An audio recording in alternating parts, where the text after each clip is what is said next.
Persians versus Scythians, 513 BC. Steppe War, the army that chased the wind.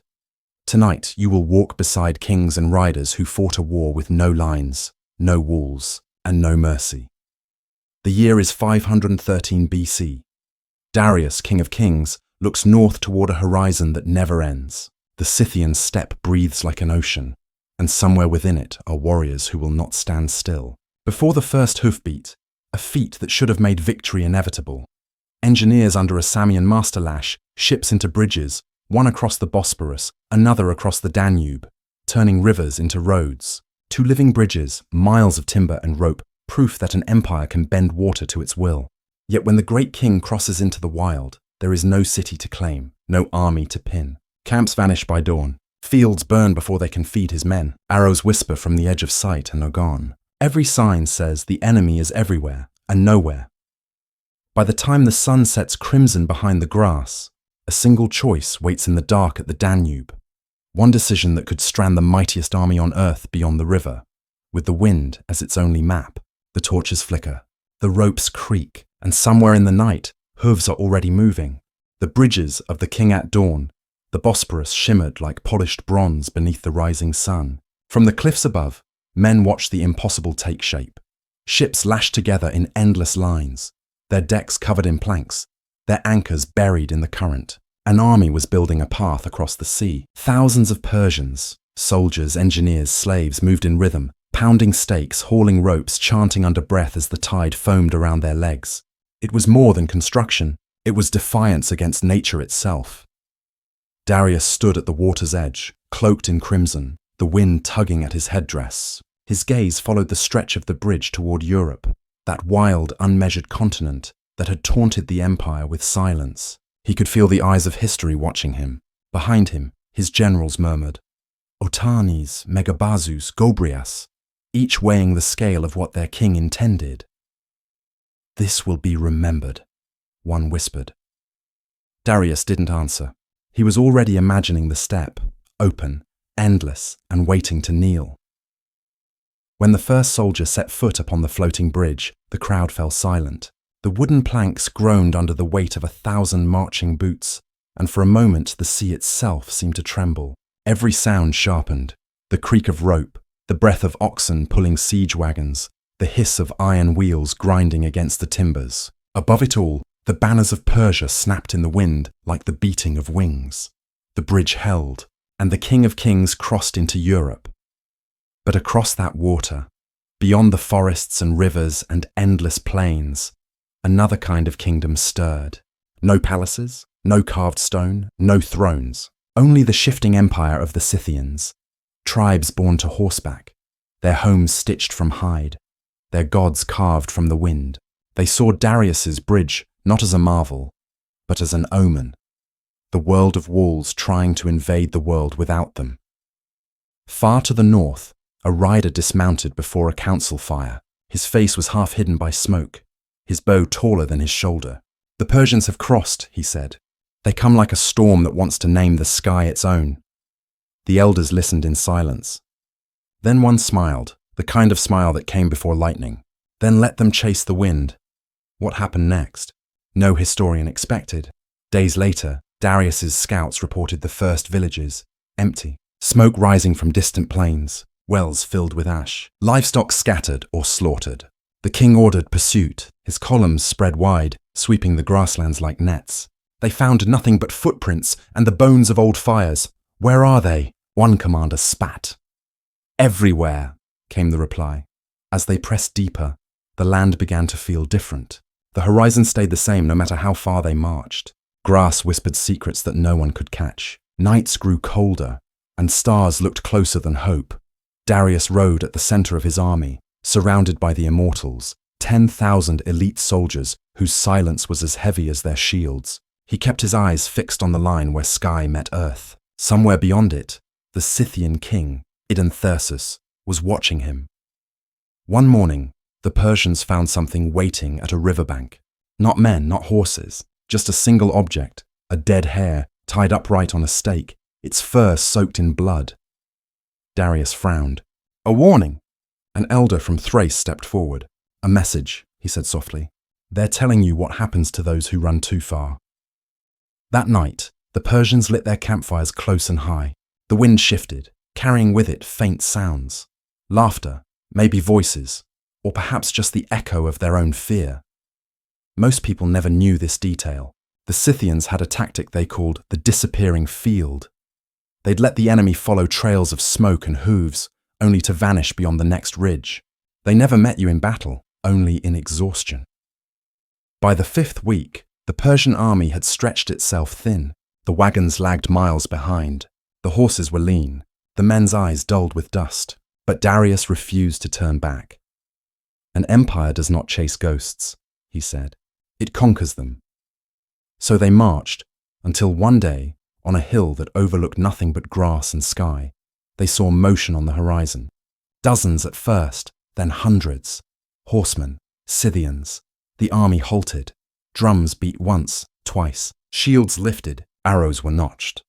The riders approached in a slow, deliberate line, banners of horsehair streaming behind them. When they were close enough for faces to take shape, one broke from the formation, a young warrior, bare-chested, his bow raised not in threat but in salute. Then he turned his horse and galloped away, his cloak fluttering like a taunt. And the whole Scythian host followed, vanishing into the tall grass before the first arrow. Could fly! That was the first time the Persians saw their enemy, and the last time they thought this would be simple. But fate had something else planned. The days turned to weeks. Darius's confidence began to crack. Scouts returned with stories of phantom fires. Entire detachments vanished in the night. Once, a column of riders returned to camp carrying strange trophies. Scythian shields, but inside each, a human skull carved clean. Still, Darius pressed on, determined to draw his elusive foe into a single, decisive engagement. He sent messengers demanding the Scythians fight honorably on open ground. The reply came in the form of 4 gifts delivered to his tent: a bird, a mouse, a frog, and 5 arrows. Confusion rippled through the Persian ranks. What does it mean? His generals asked. Darius studied the offerings, his jaw set. It means, he said, they surrender. The earth, the water, the air, and the fields. These are symbols of tribute. But in the Scythian camp, laughter rolled across the firelight.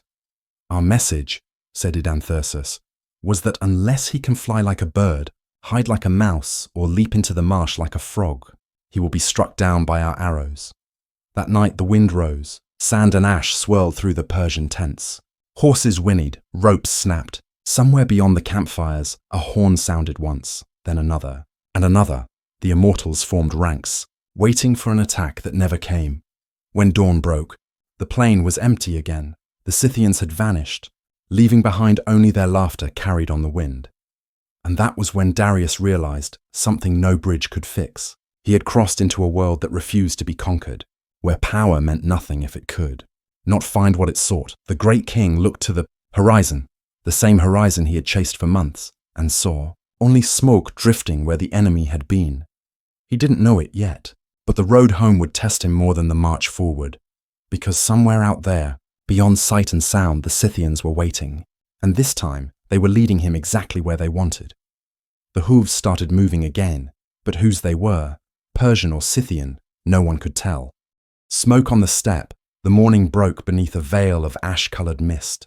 The Persian camp stirred slowly, fires sputtering, men rising from the hard ground like shades of iron and dust. Across the horizon, the world looked the same in every direction. An endless sea of grass that moved like breathing water beneath the wind. Somewhere out there, unseen and silent, the Scythians watched. Darius stood alone beside a trampled ridge, studying the faint tracks that led north. Hoofprints, light and shallow, not the sign of retreat, of invitation. He knew it. They wanted him to follow. Pride demanded it. Empire required it. By midday, the army was moving again. Columns stretched for miles, wagons creaking, dust rising in great brown curtains. The smell of sweat and leather filled the air. To the soldiers, it felt like marching through the very mouth of the world. The sun pressed hard from above. The grass hissed beneath their sandals. And in that silence, every whisper of wind felt like the breath of an enemy. Hours passed, then days. Still, no Scythians, no battle, only the same horizon that promised everything and gave nothing. Then, on the 7th day, A single plume of smoke rose from the plain ahead. "Finally," murmured Darius, his voice edged with hunger. They reached the source by dusk, a small encampment of blackened tents, still warm from the fire, skins torn, pots shattered, arrows scattered like fallen reeds, and in the center, a single bronze spear driven into the earth, wrapped with the shredded cloth of a Persian standard. "They burn their homes to starve us," said Gobryas grimly. Darius crouched near the ashes. Beneath the charred remains, something glimmered. A coin, stamped with the face of a Scythian king. He turned it between his fingers, feeling the grit cling to the metal. "They think this emptiness will defeat us," he said quietly. "But emptiness is where empires begin." That night, the wind shifted again. It carried a low hum across the steppe, faint but rising. Not drums, not thunder, hooves. The soldiers froze, torches flickered. The hum became a roar, and then, from the darkness, arrows fell like rain. The first volley struck the outer guards before the horns could sound. Screams tore through the stillness as horses reared and tents collapsed. Darius shouted orders, his voice cutting through chaos. The immortals formed a shield wall around the king's tent. Fires were kicked higher, lighting the ghostly dance of mounted figures darting through the gloom. Scythians, their faces half hidden by fur hoods, eyes glinting cold and fearless. They never closed in. They never stopped moving. Arrows hissed from the dark, then silence, then again. And before dawn broke, they were gone. When light returned, the plain was empty once more. Only the smell of burnt grass and blood remained. Most people never knew this detail, but the Scythians never sought victory in numbers. They sought exhaustion. Every skirmish was a whisper, every withdrawal a wound to the mind. Darius's army began to sense it, the feeling of being hunted, not by men, but by the very land. In the days that followed, the pattern deepened. Scouts vanished. Wells were found filled with sand. Entire wagons caught fire in the night without warning. When they gave chase, they found trails leading into swamps or deserts. When they slowed, shadows lingered at the edge of camp, mocking their caution. The men began to talk, not loudly, never near officers, but enough that fear found its rhythm. Some said the Scythians rode with ghosts. Others swore they had seen their own comrades among them, eyes hollow, faces painted in ash. Darius rode on, silent, his thoughts caught between pride and an unease he could not name. He had conquered kingdoms, crossed mountains, burned cities that defied him. Yet here, where the land refused to end, his strength felt swallowed whole. One night, as the moon lay low and thin, a rider approached the Persian lines waving a branch of willow. The guards seized him, expecting a spy, but the man only smiled through cracked lips. "I bring a message," he said, "from Idanthersus." Darius listened as the man spoke words that burned colder than any arrow. "My king says this: if the Persians are immortal, let them stay. If they are men, let them go home." The messenger's laughter echoed long after he was dragged away. And this is where everything changed. The next morning, Darius ordered pursuit, not to destroy, but to capture. He wanted the Scythian king alive. He sent his fastest cavalry, the Nicaean horsemen, north across the plains. For 3 days they rode, guided by fading tracks and the smoke of distant fires. On the 4th day, they reached a wide valley where mist hung low like a waiting trap. There they found them. Thousands of Scythians gathered in loose formation, their horses stamping the ground. At last, a battle, the Persians charged. The sound of hooves shook the valley. Arrows arced through the fog. For the first time, the enemy stood their ground. Swords clashed. Men shouted. The air filled with the metallic stench of blood and fire. And then, just as suddenly, the Scythians broke.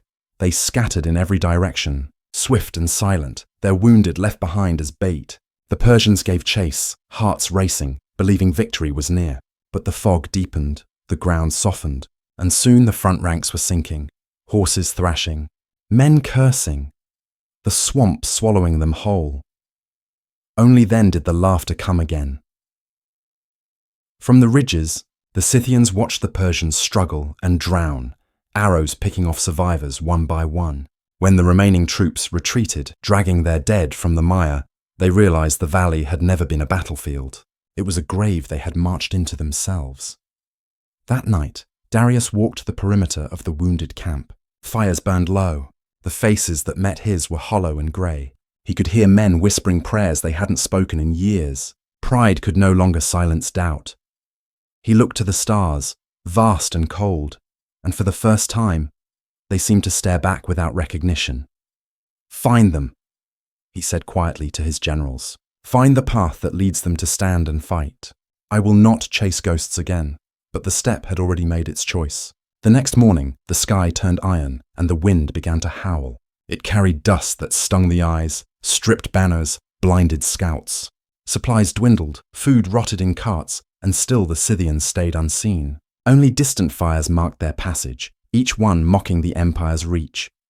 By the 7th week, the Danube felt farther than any foreign land. Darius' maps were useless, his compasses spun without truth. He gathered his council by torchlight, their faces drawn tight in exhaustion. "If we turn back now," one said, "we survive. If we continue, we gamble the empire." Darius' voice was calm but hollow. "An empire that retreats dies slower, but it still dies." Silence followed. Only the wind answered. And then faintly, so faintly it almost seemed imagined, a single horn sounded from the north. Another answered to the east, then the west, then behind them. The wind carried 1,000 echoes. The steppe was no longer empty. The enemy was closing. And before the night was done, the great king would learn what it meant to be the one who is hunted. The bow that never misses, the night came without stars. Wind rolled across the steppe, carrying with it a low, haunting whistle that sounded almost like breath. The Persians barely slept. Every shadow looked like movement. Every whisper of grass could have been a rider gliding by unseen. When dawn finally broke, the world looked empty again, until the first arrow fell. It struck a soldier beside the king's standard, silent and clean, embedding itself in his chest before anyone saw where it came from. A second arrow followed, then a third. By the time the immortals raised their shields, 6 men were already down. The wind shifted again, and from the distant ridges came the faint shimmer of movement. Shapes on horseback, small, darting, vanishing. Darius watched, unmoving. The Scythians had returned, but not to fight. They were taunting, testing, reminding him who owned this horizon. He ordered the archers to respond, but the range was too far. The arrows arced beautifully into nothingness, swallowed by the air. Most people never knew this. The Scythian bow could kill from distances that seemed impossible in that age. Short, curved, sinew-backed, its power came not from size but from speed, and from the hands that wielded it. Their riders didn't shoot from rest. They fired while moving, while turning, even while retreating. The wind was their ally. The steppe itself was their shield. Hours later, the riders appeared again, this time closer. 50 of them, maybe 100, weaving through the tall grass, loosing arrows without slowing. Horses galloped sideways, riders twisting backward, every shot deliberate. The Persians formed ranks, raised shields, advanced in formation, and the Scythians melted away again, disappearing behind a thin veil of dust. Frustration grew heavier than the armor. Darius' voice cut through the chaos, sharp and cold. "Forward. We chase them until the grass ends." The march became a punishment. Each day they advanced farther north, deeper into the unknown, following the trails of smoke and hoofprints that always stayed just ahead. They found abandoned camps, half-burned fires, bones of oxen, empty wineskins. Sometimes they found corpses, Persian scouts, stripped bare, eyes pecked by crows. Every night arrows found the edge of camp again. Never enough to break them, just enough to remind them they could die anywhere, at any time. But here's the shocking truth. The Scythians were not trying to win. They were trying to erase, not Darius's army, but his certainty. Every general knew that hunger fought harder than steel, and the Scythians were feeding that hunger with fear. Weeks blurred, supplies thinned. The once grand columns of Persia now moved in fragments, torn apart by fatigue and distance. Wagons broke, horses fell. The wounded were left behind to the mercy of silence. Then, one afternoon, Darius saw something on the horizon that stopped him cold. Smoke. Thick, black, rising from what looked like a village. At last, something tangible. He spurred his horse ahead, a glint of resolve in his eyes. The closer they came, the stronger the smell.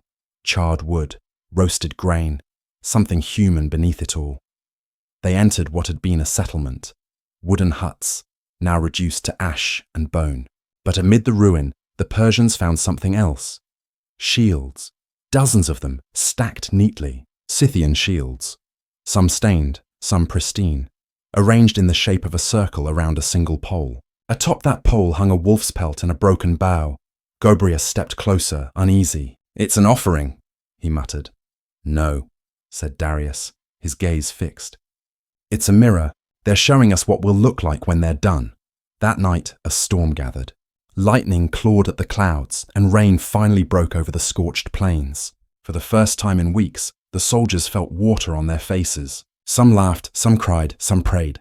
Darius watched from his tent, the thunder drowning the noise of despair. And through that storm, under the curtain of rain, he heard them again. Hooves. He stepped outside. The rain was heavy, the torches dim, but in the flashes of lightning, he saw movement on the distant hills. Dozens, then hundreds, then more. Scythian riders surrounding the camp in a vast silent ring. Their torches burned blue with pitch. No battle cry, no challenge, just stillness, watching, waiting. Then, like ghosts, they vanished into the rain. By morning, they were gone again. But the Persian camp was not the same. Horses had been cut loose, tents slashed, the royal banner stolen from its pole. It was as if the wind itself had robbed them in their sleep. And this is where everything changed. Darius's pride fractured. He ordered his engineers to construct fortified camps each night, using carts and shields to form walls. But the effort only slowed them further. He began sending riders ahead to scout paths back to the Danube, though he would never admit it aloud. His men began to whisper another name for their enemy, not Scythian, but Shadow. Then came the day of false hope. From a ridge at sunset, the Persians spotted dust on the horizon. Not a few riders this time, but thousands. Lines stretching across the plain, banners fluttering like black sails. Finally, an army, a real battle. Darius's heart lifted, not with joy, but with relief. He had something solid to destroy. He formed his lines, the immortals in front, cavalry on the wings, archers ready. The Scythians waited, their horses restless, their silhouettes sharp against the dying light. For a long time, no one moved. Then one rider galloped forward, Edanthersus himself, the Scythian king, his armor painted dark, his bow held high. He stopped within shouting distance and raised his voice over the wind. "King of kings," he called, "you are mighty. But tell me, what are you conquering? The sky, the wind, the ground that flees before you?" Darius didn't reply. His jaw tightened.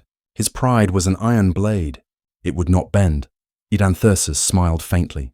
"You have many men. I have only the steppe, and it has never knelt to anyone." He turned his horse, raised his arm, and the Scythian army split apart, scattering like smoke. What the Persians didn't see was what waited behind them. The fires began that night, miles apart, then closer still. Circles of flame rising on all sides. The Scythians had led them into a ring, a cage of their own making. The grass itself burned like oil. Smoke turned the stars red. Horses screamed as sparks caught in their manes. Men stumbled blindly through the haze, coughing, choking, clutching their throats. The Scythians struck from the edges, quick and merciless. Arrows whistled through the dark. A general fell. Another shouted for retreat, and in that inferno, Darius finally understood. He was not the hunter. He was the prey. By dawn, the fires had burned out, leaving behind only ash. The Persians counted their dead in silence. The wind carried the smell of smoke for miles. Darius stood amid the ruin, his face streaked with soot, his eyes hollow. The bridge across the Danube was far, too far. And now, even the wind seemed to whisper one question he could no longer silence. Would the river still be there when he reached it? He turned north again, following the only sound that still moved, the distant echo of hooves fading into the horizon. Night at the river, the sky over the steppe had turned the color of dying embers. For the first time, Darius did not look to the horizon for his enemies. He looked to it for home. His army was a shadow of what it had been, dust-caked, hollow-eyed, stripped of its triumph. What had begun as conquest had become escape. By now, every man in the ranks knew the truth. The Scythians weren't gone. They were following, watching, herding them back toward the river like wolves driving prey. The question was not if they would strike again, but when. One evening, After a day of silence broken only by coughing horses and creaking wagons, the Persians saw something glint in the distance. A chain of torches stretched across the plain, too many to count, forming a vast semicircle that flickered like the rim of a closing snare. It was the Scythians again, but this time they did not ride closer. They stood still, every flame held high, forming a wall of light that stretched across the night. And then, without warning, the torches began to move. They swayed, shifted, multiplied, an illusion of tens of thousands advancing at once. Panic rippled through the Persian camp. Men reached for weapons. Horses screamed. But the Scythians never came. The wall of fire retreated, vanishing one torch at a time, until only smoke remained. "What game is this?" one general hissed. Darius didn't answer. His face was unreadable. Yet deep inside, he felt it. The strange, humiliating truth. This was not war. It was theatre, and the great king had become the audience. But here's what most people never knew. That night, when the torches faded and silence returned, a single rider appeared at the edge of camp. He carried no weapon, only a bow strung backward, its string toward the sky, a sign of peace or mockery. Darius allowed him through. The rider dismounted, knelt and said, "Our king sends greetings. He asks why you still wander where no victory waits." "Tell your king," Darius said coldly, "that I came to end his raiding, not to trade riddles." The messenger smiled. "Then perhaps he will offer you one last game." He drew a small pouch from his saddle and poured its contents onto the ground. "Bones. Human finger bones, bleached white by sun and wind, from your scouts," he said softly. "They came too far north." The rider left before the guards could seize him. His laughter echoed long after he vanished into the dark. From that night forward, every step toward the Danube felt heavier.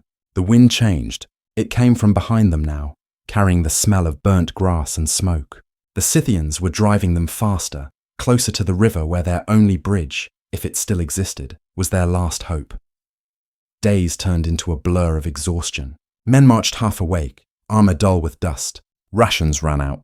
Horses collapsed and were left behind. The once proud banners of Persia hung limp, torn by the endless wind.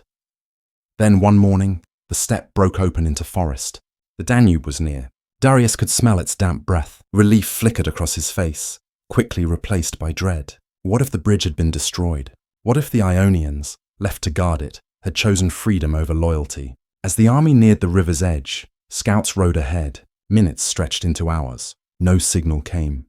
And then, from beyond the trees, the faint clang of metal. Darius spurred his horse forward. When he emerged from the clearing, the sight stopped him cold. The bridge still stood. It shimmered across the Danube like a dark scar, each plank groaning with age and weight. On the far bank, Ionian soldiers waited, faces tense, torches lit. But something was wrong. Too many shadows. Too many eyes watching. Darius dismounted slowly. "Where is their commander?" he asked. "Here," a voice answered. Histiaeus of Miletus stepped from the shadows, his armor clean, his expression unreadable. He bowed, but his gaze never left the king's. "You have done well," Darius said, his voice steady. "The bridge stands." Histiaeus hesitated. "Yes, my king, but it was not easy. The Scythians came to us, before you did." The air tightened. "They told us you were dead," he continued quietly. "They said your army had perished in the steppe, and that if we destroyed the bridge, we'd earn our freedom." "And did you believe them?" Darius asked. Histiaeus swallowed hard. Some did. For a heartbeat, neither man spoke. Behind them, the river murmured, indifferent and deep. Across it, smoke rose faintly from the far bank. Signals, or perhaps traps. The Scythians were near. The wind carried their scent. Horse sweat, ash, and iron. Most people never knew this moment, the one in which empire itself hung on hesitation. The bridge was salvation for one side, ruin for the other, and between them stood men who could decide the fate of both. That night, the camp on the riverbank burned with tension. The Persians rested, but no one truly slept. Fires burned low. The river whispered like a warning. On the far shore, unseen eyes gleamed in the darkness. Darius sat alone near the water, the reflection of fire flickering across his face. His armor was dented, his crown dimmed by soot. He thought of the vast fields he had crossed, of cities that once trembled at his name, of the wind that had laughed at his every command. He whispered to himself, almost too softly to hear, "How do you conquer what cannot be caught?" Behind him, footsteps approached. It was Gobryas, his oldest general. "The men are ready to move at dawn," Gobryas said. "But there's something else. Scouts report Scythians gathering to the west. Thousands, maybe more." Darius didn't look up. "They'll come before sunrise." Gobryas hesitated. "Then we fight at the river?" "No," Darius said. "We cross." He rose, the decision hardening in his eyes. "Tell the Ionians to hold until the last man. We march the instant the mist lifts." But the mist came early, thick and sudden, rolling over the water like smoke. Within it the world vanished. Voices blurred, shapes twisted, and through that fog, faint lights appeared on the far shore. Torches, moving fast.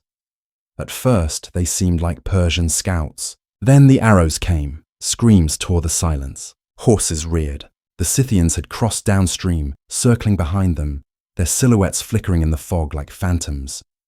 The river became chaos.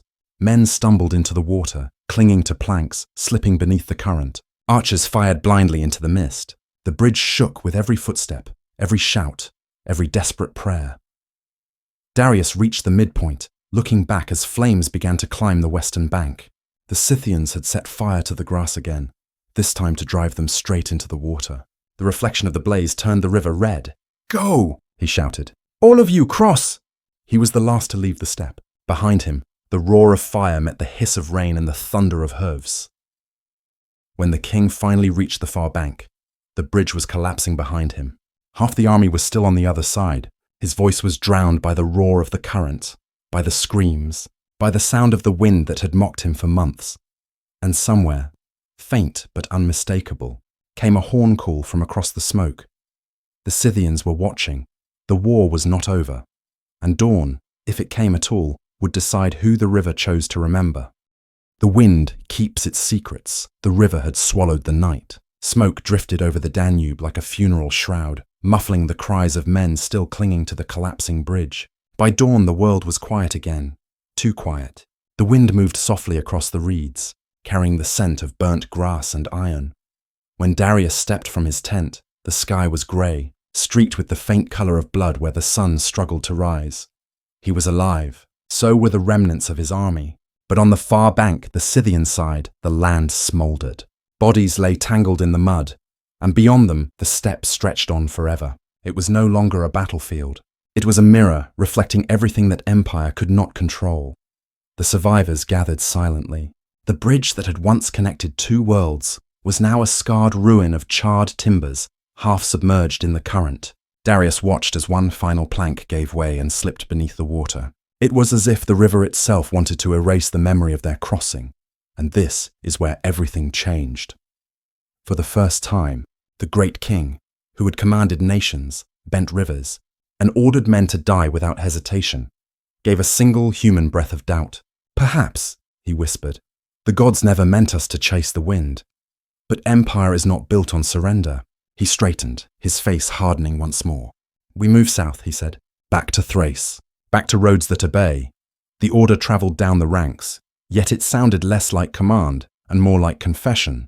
The men obeyed, not from faith, but from instinct. The same instinct that drives the hunted toward shelter. Days passed.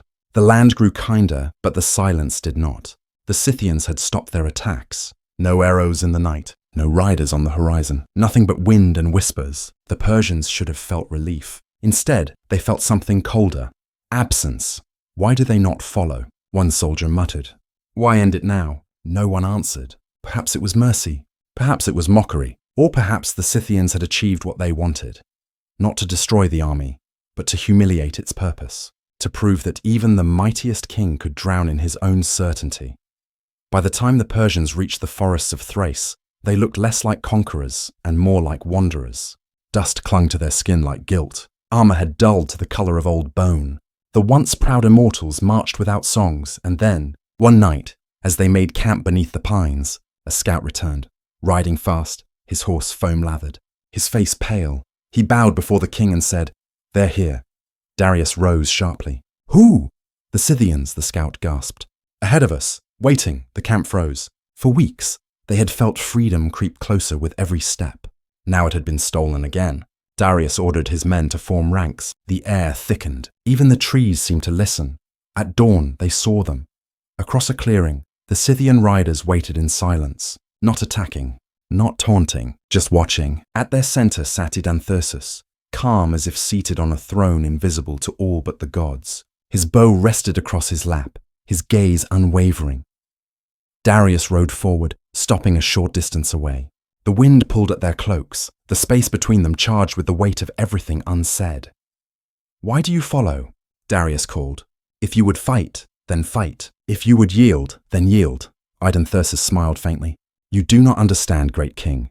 The steppe has no borders to yield, no walls to fall. You cannot conquer what refuses to stand still."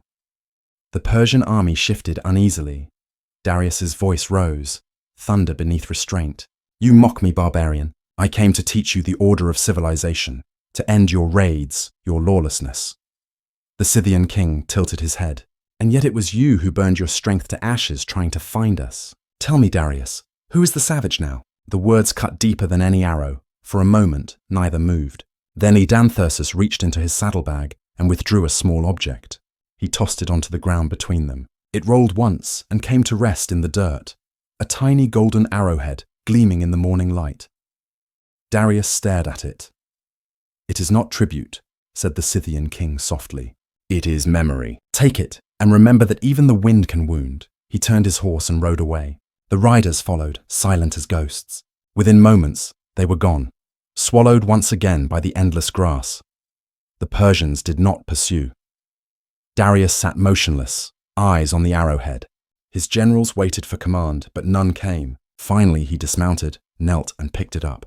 The metal was warm from the sun. It felt almost alive. He whispered to himself, "An army that chased the wind." The march home began without ceremony. Weeks later, when the Persians reached the Bosporus, the bridge of ships still floated, waiting, weathered but intact. The same passage that had carried them toward glory now carried them back through silence. As they crossed, the soldiers avoided looking down. Beneath them, the sea shifted darkly, swallowing reflections of men who had once thought themselves immortal. On the far shore, Darius paused before stepping onto Persian soil again. The air smelled different here, salted, familiar, almost gentle. Yet he felt no triumph, only the weight of something unseen pressing behind his ribs. History would call it a campaign, not a defeat. Chroniclers would say he withdrew by choice, his army intact, his will unbroken. But every man who had crossed that bridge knew the truth. They had entered a land where conquest meant nothing, where the enemy was not an army, but the emptiness itself. That emptiness followed them home. Years later, when Darius sat in his palace at Persepolis, old and restless, he often found his gaze drawn northward. On quiet nights, he would hold the golden arrowhead in his hand and listen to the wind whistling through the stone halls. Sometimes he could almost hear hooves in the distance, fading into the dark. He never spoke of the campaign again. But the story lived on, in whispers among soldiers, in songs sung by merchants crossing the steppe, in the memory of a war that never found its battlefield. The Persians had chased an enemy that moved like smoke, fought like thought, and vanished like memory itself. And though empires would rise and fall after him, though cities would burn and crowns would change hands, no king would ever again try to claim the land of the wind, because the steppe remembers. It remembers the bridges that tried to chain it, the torches that tried to light its silence, the armies that thought they could cage its breath. Even now, when the wind sweeps across those plains at dusk, it carries a sound like distant hoofbeats, and those who listen closely say it still whispers the name of the man who dared to chase it. Darius, and then the sound fades, leaving only the grass moving, endless and eternal, just as it was before kings, before borders, before pride. And the wind keeps its secrets,